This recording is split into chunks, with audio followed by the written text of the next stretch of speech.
Elizabeth Clare Prophet, noted author, lecturer, and educator, interviews the special people who provide the missing dimension to the news that affects you. Courageous men and women from all over the world who have taken a stand for truth and justice and become spokesmen for the flame of freedom.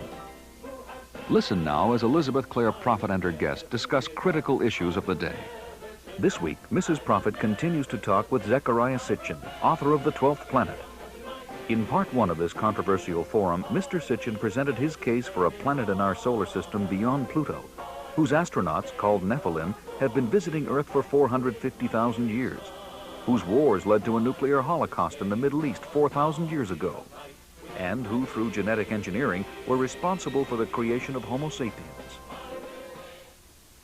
Welcome to Summit University Forum, where the flame of freedom speaks. Today our guest is ZECHARIA SITCHIN. He was born in Russia and raised in Palestine, where he acquired a profound knowledge of modern and ancient Hebrew and other Semitic and European languages, the Old Testament, the history of archaeology of the Near East. A leading journalist and editor in Israel for many years, he now lives and writes in New York. In 1976, Mr. SITCHIN published the first of his Earth Chronicles series, The 12th Planet, a revolutionary work which made a case for the existence of another planet in our solar system, whose astronauts have been visiting the Earth for 450,000 years. It was followed in 1980 by The Stairway to Heaven, and in June of this year he published The Wars of Gods and Men, a startling work that provides evidence that the wars of men began with the wars of the gods, wars for the control of this Earth, which began on their own planet and led to a nuclear holocaust in the Middle East 4,000 years ago. ZECHARIA SITCHIN, welcome to Summit University Forum. Thank you for being our guest today. Thank you, Elizabeth, for having me. I've been waiting a long time to be invited. Well, this is the long-awaited moment for us. We're very happy to have you with us. Thank you. Please continue on this concept of the birth goddesses. Well, this is how, according to the Sumerians, our ancestors, you and I, have come to be on this earth. And what I want to stress here, because some people don't grasp it or don't follow it willingly, perhaps, that is that there's absolutely no conflict between evolution and the Bible, or the Bible as I understand it based on the Sumerian sources, because according to the Sumerians there was evolution on earth. What they said is that when Marduk or Nibiru collided with Tiamat, breaking it up in two halves, and earth was one of those halves, the seed of life was passed by Nibiru Marduk to earth. In other words, according to the Sumerian beliefs, and this is also my philosophy, universal belief, is that life was brought into our solar system by the means of Nibiru Marduk from another solar system. The seed of life, therefore, was passed from it to Earth about 4 billion years ago. Then evolution began on both planets, on Marduk and on Earth. Since Marduk had it before, the process was a little more advanced. When they came here, when they came to Earth, through the same seed of life, they found also evolutionary development, but not as advanced as theirs. And therefore they did what I would call, they jumped the gun on evolution. I believe that we, Homo sapiens, would have evolved on Earth anyway, but in 5 million or 10 or 20 million, I don't know how long, they jumped the gun. The verses, I'm going back to the beginning of all my researches and my interest in the subject in chapter 6 of Genesis. that say that they married the daughters of men, and the English translation again would be that, and they saw that they were good, the daughters of men. This is not the Hebrew term. The Hebrew term means that, and they saw, or they found out that they were compatible, because unless they had the same genetic makeup, how could they have children? So they came here and they found evolution, ape man, ape woman, not to use, too scientific terminology. They jumped the gun, they created us, and we were compatible with them. And the chief thing they were looking for was the thumb, the ability to work the minds. At the beginning. Now what happened was that as more of us came into being, and the tale of the Garden of Eden is really the tale of how Homo sapiens was given the ability to procreate, because as I suppose some of our audience and readers know, hybrids like mules cannot procreate, and that was the problem with the early Homo sapiens.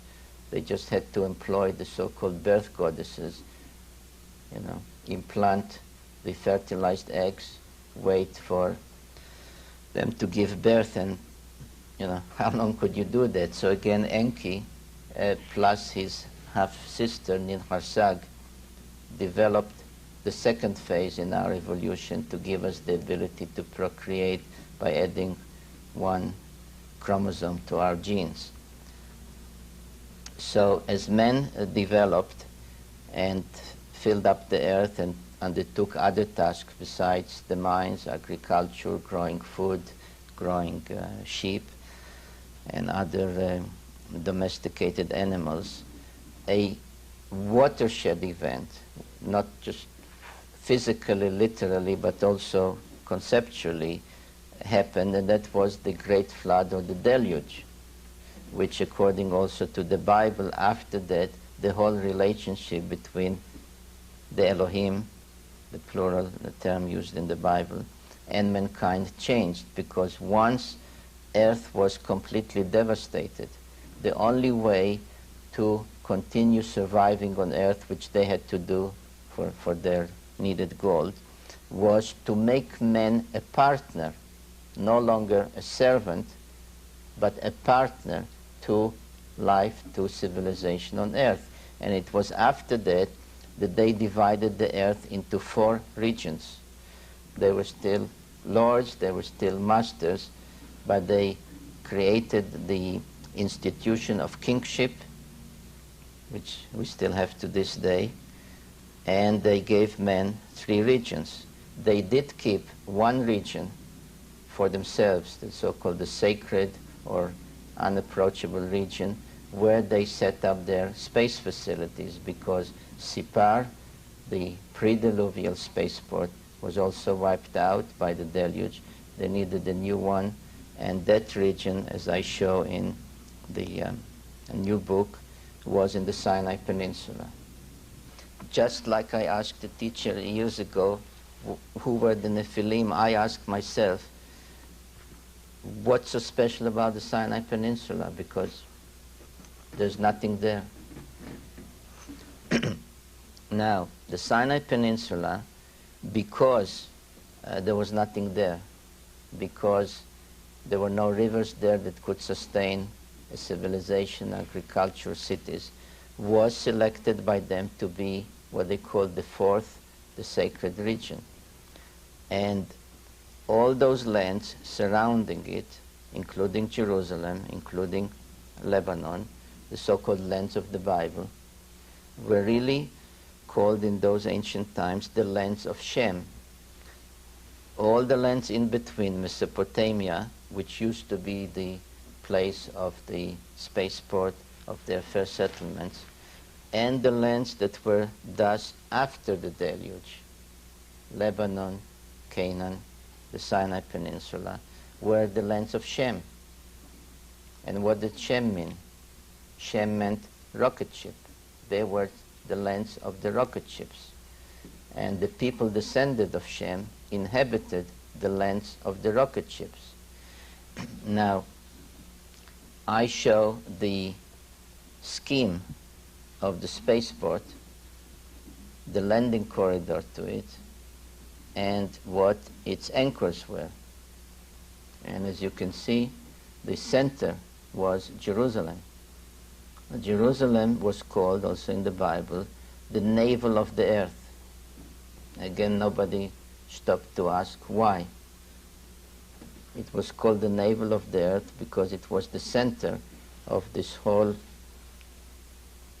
grid for landing on earth. The anchor was Mount Ararat, which in the biblical tale and in the Sumerian tale was called the Mount of Salvation, where Noah's Ark landed and where they came after the deluge, when they landed from their orbiting spacecraft. The landing corridor passed through a place called today Baalbek. It's now, unfortunately, the center of much of the terror organizations in the Middle East. But still existing there and going back, according to local legends, to the times before the deluge, there is a vast platform paved with huge stones, about 500,000 square feet. And in its base, supporting a certain section of it, there are stone blocks that are, many of them weigh 600 tons. For example, the largest stones in the pyramids weigh 200 tons, so you get a comparison. So there is a vast platform on which ancient peoples built temples in honor of its sacredness. What we see today are ruins of Roman temples. Some of them are the largest temples ever built by the Romans. The largest temples built by the Romans are not in Rome, but are at that place, Baalbek. And in ancient times, that was the place to which Gilgamesh went on one of his journeys, trying to be taken aloft. Now, supporting a section where very heavy loads must have been placed, like the stationing or the coming down of a rocket ship, were those blocks weighing 600 tons, and some of them 1,100 tons, 1,100 tons. Now, even today, we do not have a piece of equipment that can lift 1,100 tons. We know where those blocks were quarried because one of them was found still lying in situ, half quarried and partly unquarried, in a place in a valley not far from Baalbek.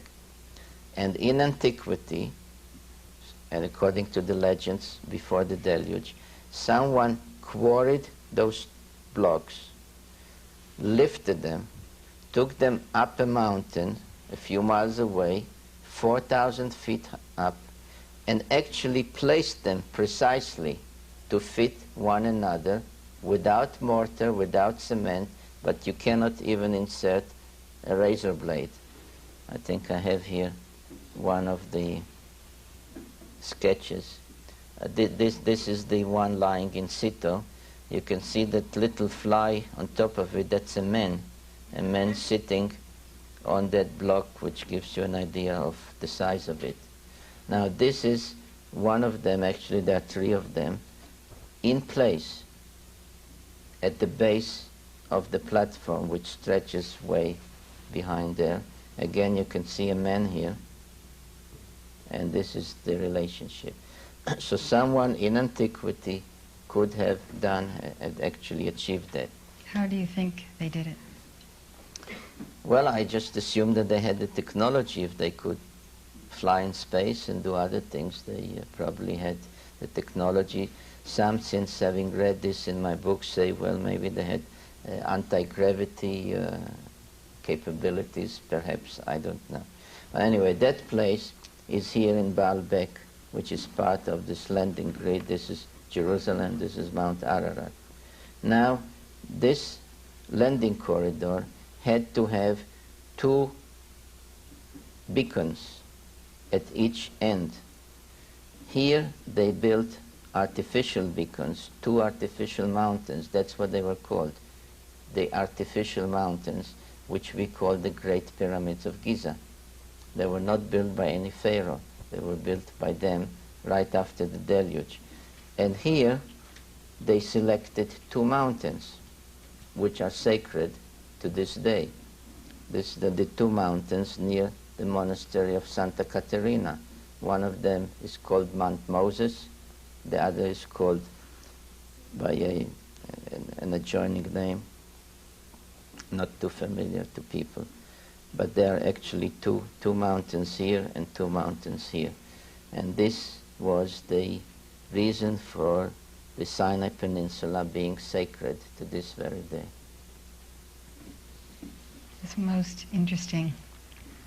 I remember standing at Baalbek in 1972 and spending a considerable time there, and of course never dreaming of the implications that you're telling us. Were you at the southwestern corner where this huge platform, the massive platform is, where the 6 pillars are still standing? We went where all the ruins were of Rome and wherever the guides took us.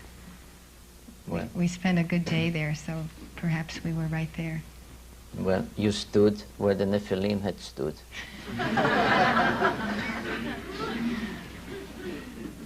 We were very conscious of the vibrations of the place.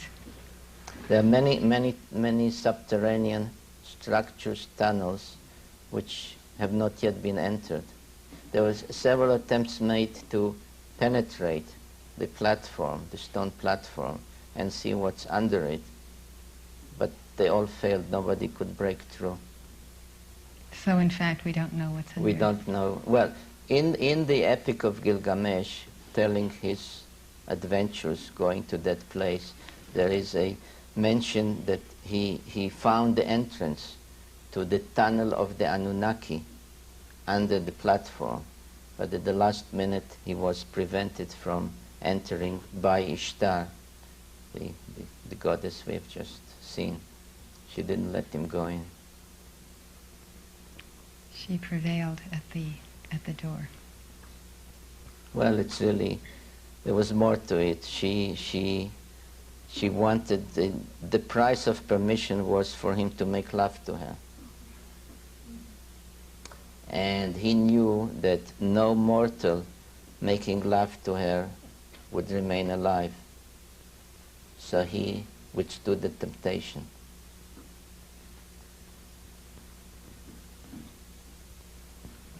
So there's a lot of hanky-panky going on too.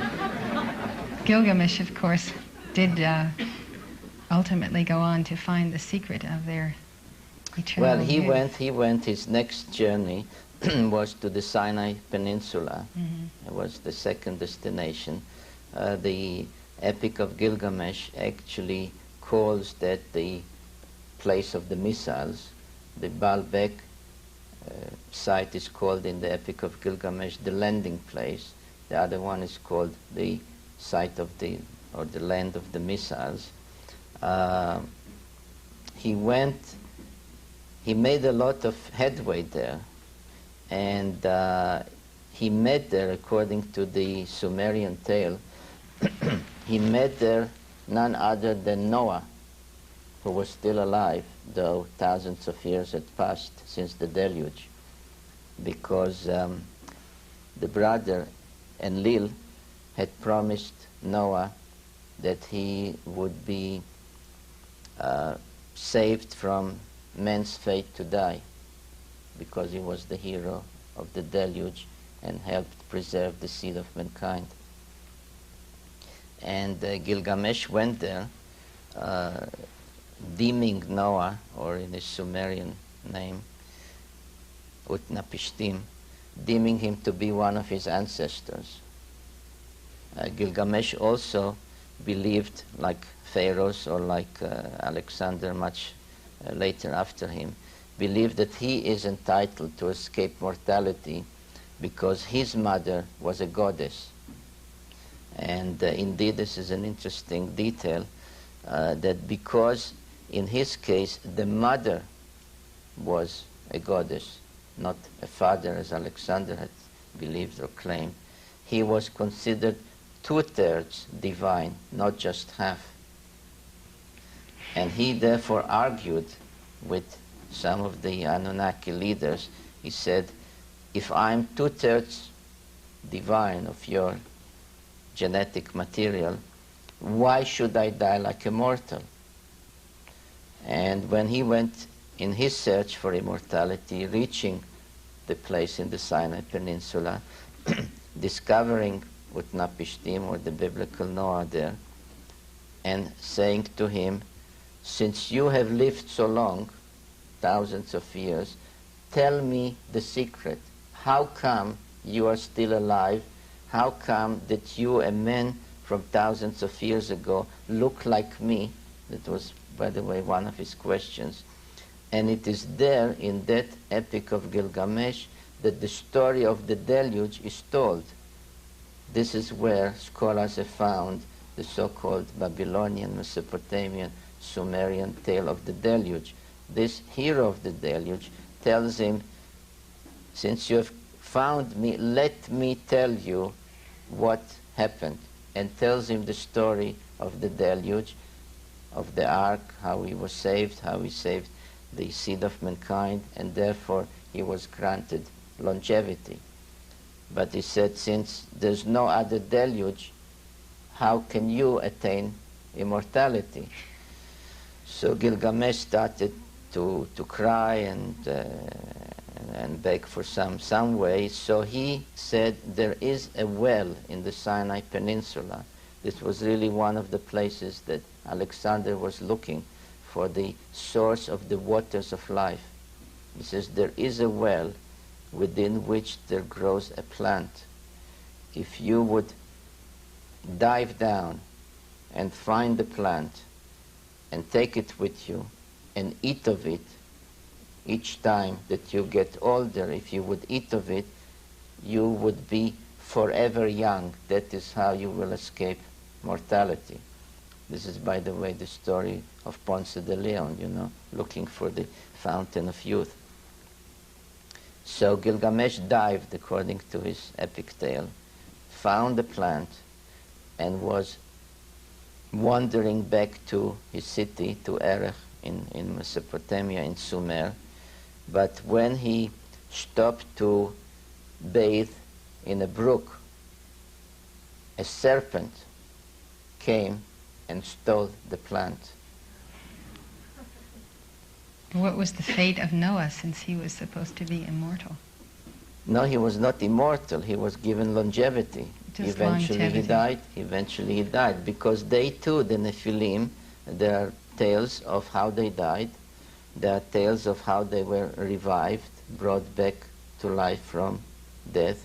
And there are tales, which I haven't told yet, but I'm keeping them for the next book, of how they died. Because if we believe that any of them were born, then we must believe that some of them have died. I don't think there can be birth without death. So we are talking here about incredible longevity. Because of their orbit, revolution, because the to them, 3,600. that's right, 3,600 years to our 1 year. to our 1 year. Does that really mean they do not age more than we do in 1 year, in 3,600 years? Yes, well, if you look here at Enki, in my estimate, he was about, I would say, 140 years old in their terms. 140 times 3,600? 3,600, right. Is he alive today? I don't know. I don't think he's on our planet anymore, but whether he's back alive on their planet, I don't know. Well, considering that these Nephilim are in a certain aspect, messengers, they bring science, they bring technology. What about the Malachim and other types of messengers? Well, as you imply in what you just said, Malachim, which is translated angels, really means emissaries, messengers. And even they, the Nephilim, who some ancient peoples, especially the Greeks, considered as divine beings, I think whatever they did on earth, coming here for gold, supposedly they thought they're coming for gold, but maybe they were really sent to bring us about. And in that respect, they were just carrying out somebody else's divine plan. They too were just malachim or emissaries. There is evidence that the National Security Council has extensive documentation of such extraterrestrials landing. What do you think of their evidence, and what do they say about it? Well, I have not seen the evidence that they are keeping secret. I know of that one instance which I mentioned of the findings by IRAS, the infrared telescopic stations, which have been also suppressed. And again, this brings me to the question for which I don't have an answer, and maybe it has either political or international or military or maybe even religious reasons behind it, and that is, what is the fear of saying or admitting or having an open mind about the possibility that we are not alone in our solar system? As I said, I don't understand it, but others must have reasons, and I don't have the answer to that. Most people don't understand this. Well, so I'm in good company. Most of us have watched the Air Force cover-up of space landings. Hangar 18 was a movie showing that cover-up. Mm-hmm. And we know they cover it up, but why is it true? What will we find out? Well, what else will we find out? Do you have a theory why they are doing that?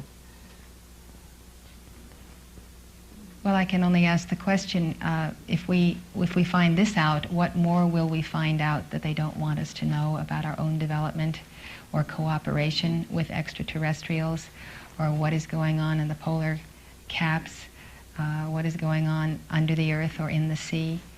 We understand the technology of spacecraft can go at great depths under the sea. You pointed out that Noah's Ark was the design of a modern equipped submarine that could endure this flood. Yes. So the technology is great, and the concealment, I don't know. Are the Nephilim here today? Are they in our governments? Is it they who don't want us to know too much? You talk of population control, allowing the starvation of the people at the time of the flood, which we think coincides with the date of the sinking of Atlantis. Are there Nephilim among us today, and are there powers that be that feel that they are in control of the rest of us and therefore are keeping secrets for their own reasons?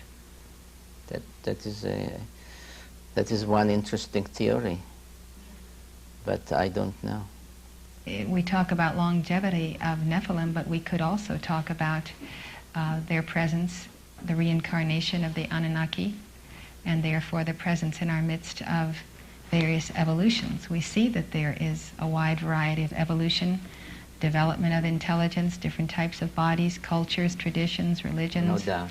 So Earth seems to be at a crossroads of various sorts of evolutions that could have come in the same way those came from the one planet, the 12th planet. I would definitely agree with you that even if we are not aware or cognizant of their presence, even, and I say it with an if, even if they have left at some point, they have not abandoned neither Earth nor us. They definitely, if they left, they intend to come back. They definitely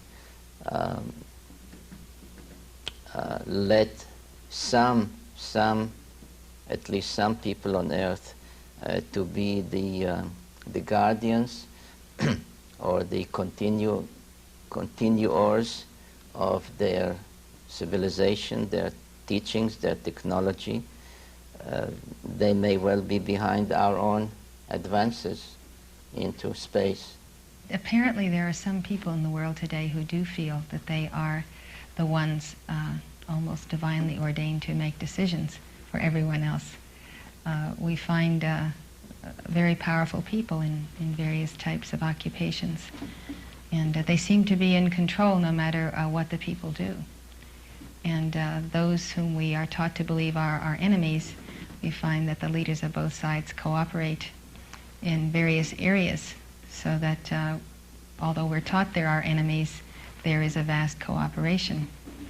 So it seems that either appointed or anointed ones or some actual race slightly different than the rest of humanity is in fact in control of war. War seems to be the dominating factor in the world today, and rivalries. And when you see who is whose rival, they seem to have very similar characteristics, which bring us to your third book about the wars of gods and men, and who did bring war here and why. Well, the reasons for their own wars were very, very human, if one could put it that way. They started to quarrel about the rule and succession on their own planet. Those rivalries were transferred to Earth because of the two half-brothers and their sons. According to their rules of succession, if, say, Anu, the new ruler on their planet, had a son who was the firstborn, Enki, he was the crown prince, so to say. He was the heir, because he was the firstborn son. But if at any time afterwards a son was born to Anu by a half-sister of Anu, from the same father but not from the same mother, then that new son was the legal heir, not the firstborn, but the legal heir, and he superseded in the order of succession the firstborn. And in that case, it was Enlil. Enlil was born to Anu by a half-sister of Anu. And there are many texts where Enki cries out and says, I am the firstborn. Why am not I the one to succeed on the throne, if we want to use that word, of Nibiru? But he was not entitled to it.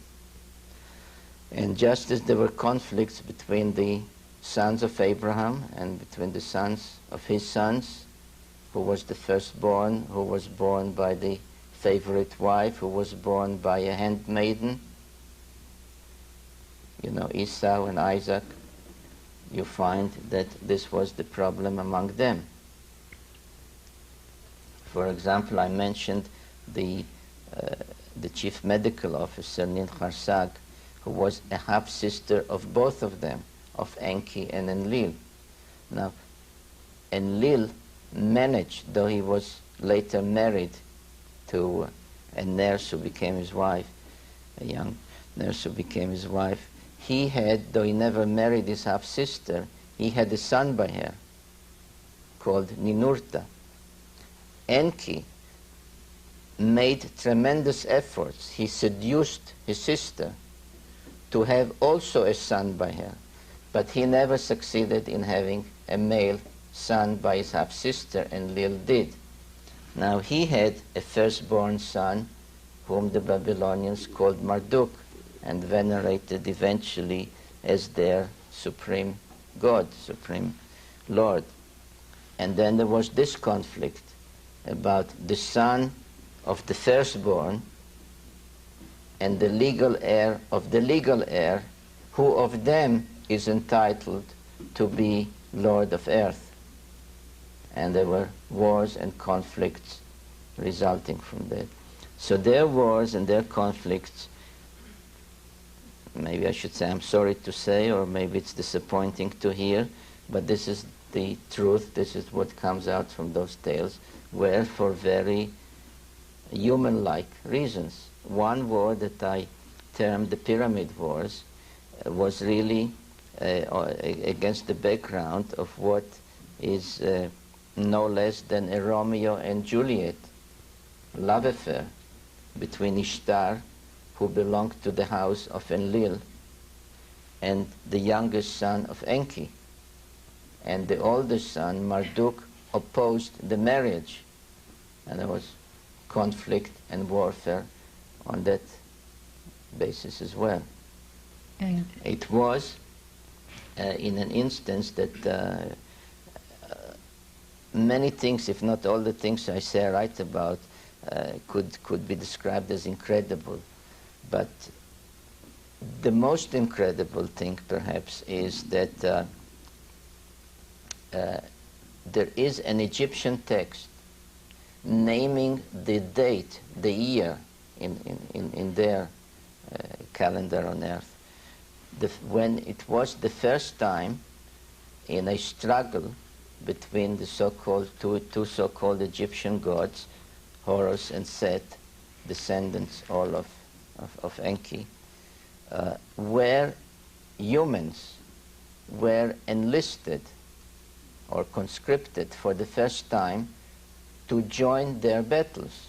That was the first time, and it's recorded, incredibly, with the date, when for the first time we were taught to use weapons and to go fight each other in their causes, not in our causes. And that is how men learn to make war. And that's what we feel is happening to us today. Well, but who is driving us today? I don't know. Either those They're ideological drives. Mysterious beings, or our own greed, our own... Well, we're lined up on battlefields for defending causes of capitalist corporations or Soviet governments, or not for real reasons of freedom. We're lined up to defend interesting madmen who've decided they want more territory, and we don't want more territory. Well, if you read the third book, which deals with events 9,000 years ago, 8,000, 4,000, and 2,000 years ago, when nuclear weapons, I show, were used for the first time on Earth, you find the same no reasons for having wars. Well, you show very effectively the rivalries that brought about that nuclear war that was the destruction of Sodom, and not only Sodom and Gomorrah, but through the cloud and the winds became the total destruction of the area of Mesopotamia. And would you like to tell us about that and Abraham's role in that event? Yes, I was afraid you will never ask me. Now, one thing that was done, especially at the turn of the century and in the several decades afterwards, was that it wasn't fashion to analyze the Bible critically. And those critics of the Bible, most of them German scholars at the time, asked such question as, what is the independent evidence that there ever existed an Abraham or even a Moses? Some, I remember studying, were so clever that they said that there was really never a person Moses, but the stories refer to another one who adopted the name Moses. So, and that question, especially to me, since I'm a descendant of Abraham, was particularly interesting and important, and that is not only was there an Abraham, or am I the product of a myth, but if he was, as I believe that he was, who really was he? Why was he instructed to go from his birthplace, his land, which was Sumer, to another place, stay there, continue, go to Canaan, move fast, as the Bible says, to the Negev, go to Egypt, and if he was just a nobody, a nomad, or some claim he was a marauding chieftain, a sheik, living from being a highway robber. If he was all that, how come that the minute he came to Egypt, he was received by the Pharaoh? And we know he was received by the Pharaoh because he instructed his wife what to say and what not to say. When he came back from Egypt, another king, a Philistine king, met him and made a treaty with him. Again, if he was just somebody unimportant, why? So, as I found in the Mesopotamian Sumerian writings, the earlier, the more original texts dealing with various biblical tales, for example, the biblical tale of the Tower of Babel is told in Sumerian writings in greater detail. The tale of the Deluge is told over 12 tablets. I ask myself also, if Abraham, according to the Bible, came from Sumer, came from a city called Ur, or Er as many here pronounce it, but the true pronunciation is Ur. If he came from there, if he participated in what the Bible describes as an international war, the war of the kings of the East, having raised an army and marched towards Canaan to fight certain Canaanite kings, and Abraham was involved in that. He turned them back, and then when they seized his nephew Lot, he pursued them up to Damascus and defeated them in Damascus. If he was a participant in all these events, if he witnessed, as we are told in the Bible, the destruction of Sodom and Gomorrah, is it really possible that all these sources that served as original, much more detailed texts for the other biblical tales, could it be that they really don't mention Abraham, don't mention the war of the kings, don't mention the upheavaling of the cities of the plain of the Jordan? Because if they don't, I really have a problem, then who am I? And I did find texts that were uncovered, that were written on tablets such as these in various museums, that not only mention the name of Abraham, and I have here 2 tablets, and these are not replicas, these are the actual tablets. They are very small, because actually all they were customs receipts. There was a customs station in ancient Sumer, and all the international trade had to pass through there, and the people had to pay duty, and these were their receipts. Now, luckily for our knowledge of history, what happened there, each receipt ended with an inscription of the date, the day of the month, and the year. The year was not like 1985 or whatever. The year was named after the major event of that year. So if in that year a major temple was built, it says year in which such and such temple was built. If it was a year in which a major war had taken place, it said year in which that place was attacked. It always said that place was destroyed, because no king admitted that he may have lost the war. He always succeeded. So one of these tablets has this inscription on it. This is the obverse, this is the reverse.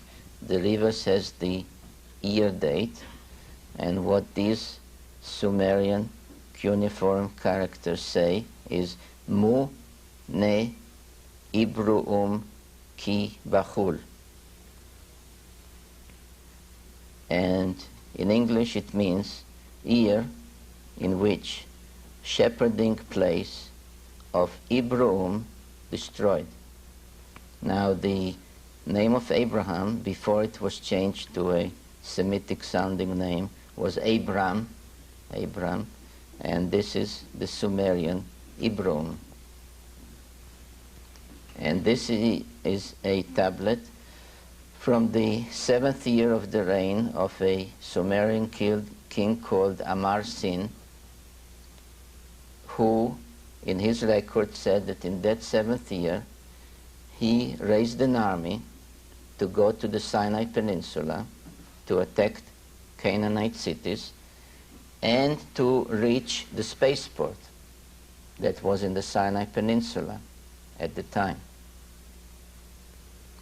And he encountered someone blocking his way to the spaceport, not fighting him yet, but just blocking his way. And that was the shepherd Abraham. And I have in my book a map which I drew that was not found in archaeological sites, which shows the route of the invaders, which shows where Abraham from his headquarters at the place called Kadesh Barnea blocked their way to the spaceport. It shows how they turned back and only then actually fought the Canaanite kings, capturing Abraham's nephew Lot, and how Abraham then pursued. And I've submitted an article to one of the scientific magazines showing that Abraham actually possessed an elite corps of cavalry, which he used to pursue and capture this huge army and overwhelm them and retrieve or release his nephew. So I found in the Sumerian and other Mesopotamian sources details of that war, the description of the march and the destination, the year, the precise year, which was 2041 BC, the 7th year of Amar-Sin, and the admission in that inscription, and that there are a few tablets like that, it's not the only one, that the encounter, the military encounter, was with Abram. Now, Abraham therefore participated or was successful in his assignment to ward off any attack on the spaceport, including the site of Jerusalem, which played a major role. Are you saying he was the appointed guardian of the space station? Defender. The defender. Defender would be a more appropriate word, right. And who appointed him? The one whom he called his Lord. And who was that? I'm not prepared to say. It had to have been Nephilim because it's their spaceport. Who else would want to guard it? Well, let's leave it the way you put it. He came from Ur, and he came as a man of high station. His wife Right, as far also. as I could determine, again showing these various sources, he came of a family that was a royal priestly family. What assignment that family had in Ur, I explain in my book. That's how Abraham grew up in Ur. He was not born in Ur, he was born in Nippur. And I explained the rest of his mission and why he was selected. And also, once the Sumerian civilization was destroyed by the nuclear cloud, why it was he and his descendants who were chosen. And that is the meaning of the chosen people. Was chosen to uphold, continue, maintain, and keep on earth the space civilization, the seed that will continue the preordained plan that is carried from one solar system to another. Are you saying that you revealed this in your book, Wars of Gods and Men? I don't know if I reveal it, but I say it. And so to the extent that I may be the first one saying it, maybe it is a disclosure. But you're not actually stating which of the gods he is serving.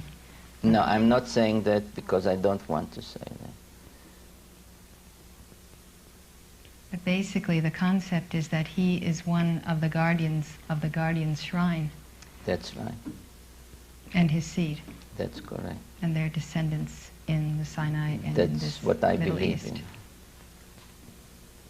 But to the extent that you put it so personally to me, I think that certainly some of the descendants of Abraham, perhaps I am among them, have a role to play in moving this river within which, as I said, the fish individually can twist and turn and live and die and swallow each other or whatever.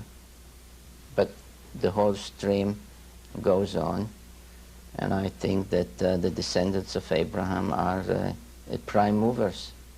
Now, if you take those descendants and see them not only as a bloodline, but as reincarnated, all of those who were of Abraham reincarnating, then you have a broadening concept of who this seed of Abraham might be, because they could have reincarnated not necessarily again through the bloodline, but through the various nations in the earth, since the prophecy is they're being scattered. Well, the Hebrews have definitely intermarried over the 4,000 years since Abraham.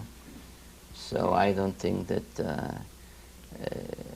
the genetic code or the genetic memory or whatever it is that makes us, or some of us, just do those things, maybe sometimes even without wanting to do them. This is definitely spread among all the nations. I don't think that it's now limited just to somebody who goes to a Jewish synagogue, but it's probably part of the whole human story now. I wonder if you consider that the warfare and the rivalries that are so carefully set forth in the Greek mythologies, and then on through this record of the use of nuclear energy by the Nephilim in their wars at Sodom, if you think that that is at the basis and root of the threatening and hovering of nuclear war today, is there a rivalry going on today? Well, I don't know if I can speak with the same authority about current events as I claim to have regarding ancient events. Certainly I'm not uninformed and not without opinions, but maybe you should get somebody like Reagan and Gorbachev here and question them on that. But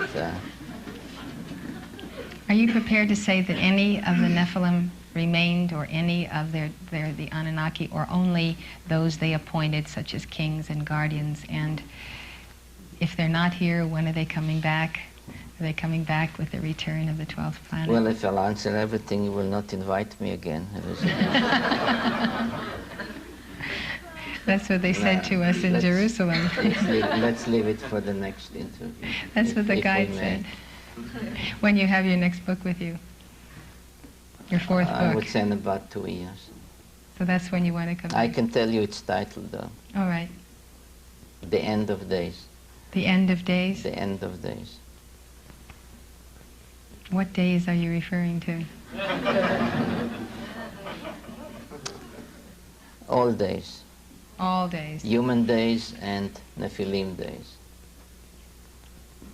There's a lot of endings prophesied in the Bible. We think in terms of the ending of 2000. They will definitely be part of what I base my conclusions on.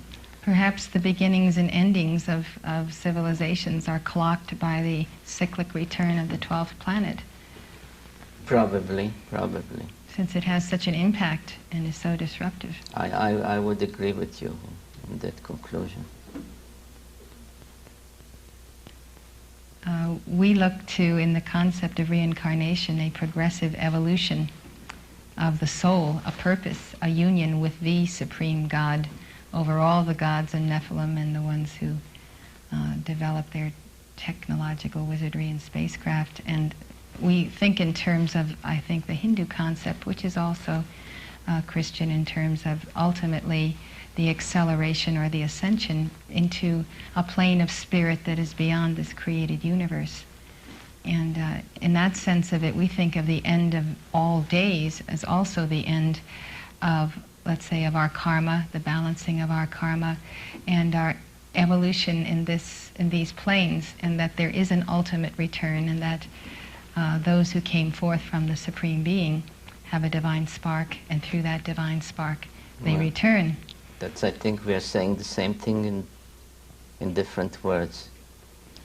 So we like to think that the end of all days is not the annihilation, but a point of transcendence. It's just another beginning. Hopefully in a new and higher level. The end is the beginning, and the future is the past. ZECHARIA SITCHIN, thank you for being the flame of freedom that speaks at Summit University Forum. Thank you for having me. You've been watching Summit University Forum with Elizabeth Clare Prophet. Summit University Forum, where the flame of freedom speaks. The views expressed by those interviewed at Summit University Forum are not necessarily those of Elizabeth Clare Prophet or the faculty of Summit University.